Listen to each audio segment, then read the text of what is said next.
विषयाचं नाव आहे रक्षाबंधन भावाभावांचे।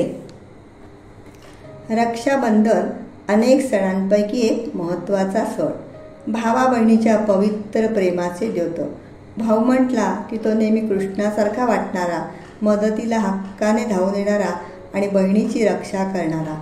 आणि हीच भावना जपली आणि जोपासली जावी, समाजाच्या प्रत्येक स्तरात रुजली जावी म्हणूनच जणू सणवार या रूपाने दरवर्षी साजरा होणारा असा हा सण रक्षाबंधन। मुलगी लहान असो अथवा मोठी, लग्न होऊन सासरी गेलेली असो, तिला भावाचा आधार हा खूप मोलाचा वाटतो। आपल्या पाठीशी कुणीतरी खंबीरपणे उभे आहे, मला समजून घेणारे कुणी आहे, ही भावनाच तिला जगायला बळ देते। मग ही मदत कोणत्याही प्रकारची असू शकते। वेळ अडचणीला पैशाची, कधी सुरक्षिततेची, कधी समजून घेण्याची, तर कधी हक्काने ऐकून घेण्याची, इत्यादी इत्यादी।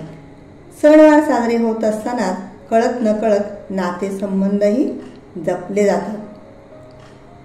एकमेकांकडे जाणे येणे चालू राहते। आचार विचारांचे प्रदान होते। नेहमी भाऊच बहिणीच्या मदतीला धावून येतो, मदत करतो असे नाही, तर बहिणीही भावाला तितकाच आधार देतात, शक्य तेवढी मदत करतात। आर्थिक, भावनिक, वैचारिक सर्व बाबतीत आपला वाटा आनंदाने उचलतात। आजकालच्या आधुनिक जगात बहिणी स्वतःच्या पायावर खंबीरपणे उभ्या असल्यामुळे ते शक्य होते।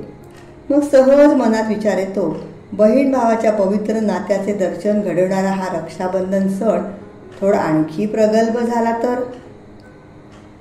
आपण पाहतो 21व्या शतकातही भाऊबंदकी संपलेली नाही।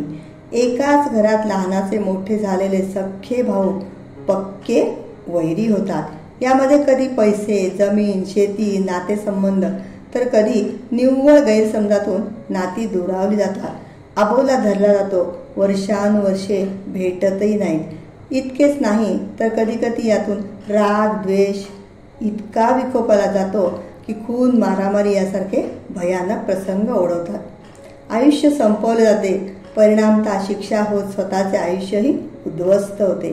घराण्याला कलंक लागतो, क्षणिक रागाचे परिणाम दूरवर होत जातात। अशा परिस्थितीत जन्म देणाऱ्या माऊलीला काय वाटत असेल, तिची काय अवस्था होत असेल, याचा विचार कोण करणार?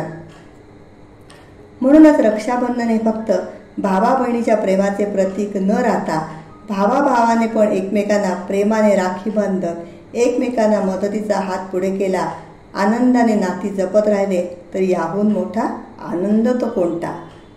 बदल कोणताही असो, जो तो सर्वांच्या फायद्याचा असेल, समाजाच्या दृष्टीने उपयोगी असेल, तर त्याचा विचार करायला आणि स्वीकार करायला काय हरकत आहे?